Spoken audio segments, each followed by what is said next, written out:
Californians about to riot after finding out what hundreds of Muslims have been doing in their backyards.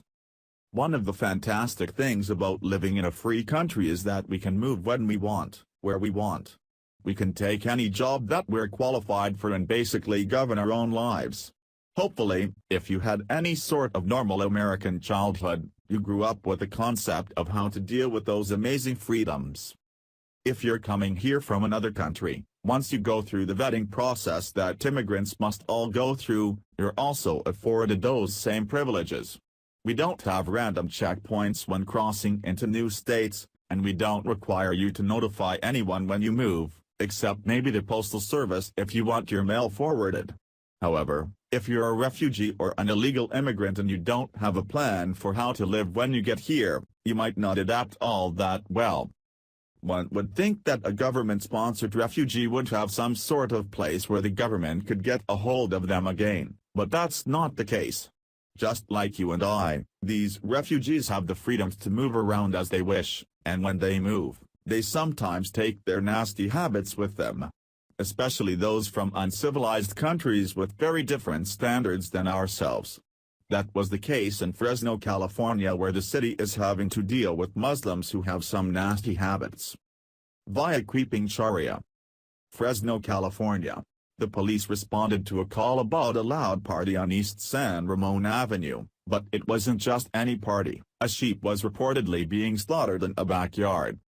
Muslim refugees were unaware that slaughtering sheep is not allowed in the city, the police wrote afterward in their report, which also stated that those involved were advised to clean up the blood and mess and warned that in the future they could be cited. The animal, actually a goat, was killed by a Syrian refugee who later skinned, roasted and shared it with his Syrian neighbors in the apartment complex where they all live. Refugees are typically placed in towns and cities such as Buffalo, New York, Boise, Idaho, and Fayetteville, Arkansas, where resettlement agencies ease their transition to life in a new country. But they are free to move about the country like anybody else, and they sometimes land in places like Fresno that are not exactly prepared for their arrival. Since late 2016, more than 200 Syrian refugees originally settled elsewhere in the United States have made a fresh start in Fresno, the largest city in California's agricultural belt. They have been drawn there mainly by cheap housing. But behind the low rent is a city struggling with high poverty and unemployment, making it more difficult for the refugees to secure jobs. And Fresno has no federally funded agency to help them find work, learn basics like bus routes and understand United States culture and rules, like with the practice of animal slaughter. Syrian children turned up unexpectedly at Awani Middle School, needing vaccinations, trauma counseling, English language instruction and academic support as a result of interrupted schooling. It was a shock at first, said Jose Guzman, the principal. We never had to teach students who speak Arabic. But Muslim refugees represent a polarizing issue. Although all refugees undergo extensive screening before being approved for resettlement, some Fresnans have echoed President Trump's concerns that the vetting isn't good enough.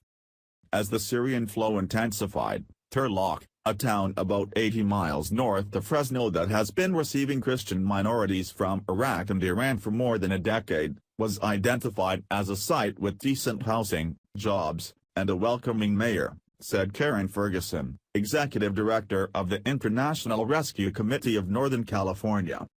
About 250 Syrians, overwhelmingly Muslim, were sent there. But the agency could not immediately house all of them, stranding some families in hotels for several weeks or longer. Last fall, a few members of Fresno's 15,000-strong Muslim community, Pakistanis, Yemenis, Iranians, and Palestinians, among others, offered to help. Soon, they were welcoming 4 Syrian families to apartments that they had found for them. Word traveled fast to Turlock and elsewhere that rent in Fresno was a relative bargain, about $450 a month for a 2-bedroom unit in some places, and that there were people ready to supply furniture, food, clothing and more. In a blue-collar neighborhood once dubbed Sin City, more than a dozen Syrian families with up to 9 members apiece are cramped into 2-bedroom units in 2 apartment blocks on East San Ramon Avenue, where the goat roast occurred in February. There have been no reports of anti-Muslim violence or vandalism. And Syrians keep arriving. That disturbing flow of refugees and undocumented illegals who are given all the rights that every legal citizen has is a recipe for disaster. This uninhibited flow has no choice but to corrode the culture that we currently enjoy because of the unnatural non-integration that they insist on sticking to. A person who seeks refugee status should be in a position where they're ready to adopt at least the basic tenets of a new culture. Let's face it, if their culture was so great, they could have stayed there. Even if the culture that they came from had no problems whatsoever, and it just fell on hard times, obeying our laws and learning our ways is the price you pay for our protection. If that seems harsh to you, you should see what these folks are fleeing. That is harsh.